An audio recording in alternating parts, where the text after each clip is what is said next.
Thank you, Chairman George Garcia. At niliwanag mo ang isipan ng ating mga guro. Alright? Pero hindi pa patapos ang ating laban, Chairman George. Hindi pa rin malinaw. Marami pa rin mga guro sa ating bansa ang natatakot pa rin. Dahil wala sa rules na i-disconnect ang makina mula sa internet, natatakot sila.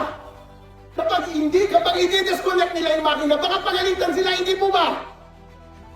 Baka pagalitan po sila, patay naman po sila, kawawa naman ng ating mga teacher. Kukunti na nga lang ang sweldo sa araw ng eleksyon. Kaya Chairman George, gawan mo siya ng pabor.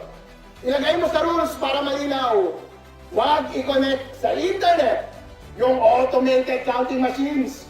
At i-connect lamang ito sa internet kapag mag-transmit na ng results. Dahil dyan, magiging malinaw ang guidelines natin para sa mga guro. At hindi sila papagalitan. At hindi sila iaaras. At ganoon din ang ating mga watcher. Habang sila ay nanonood at nagbabantay ng ating boto, titignan lamang nila, hoy, bakit mo kinonect yan? Paliwanag sa rules, huwag mong i-connect. I-disconnect mo yan! Kaya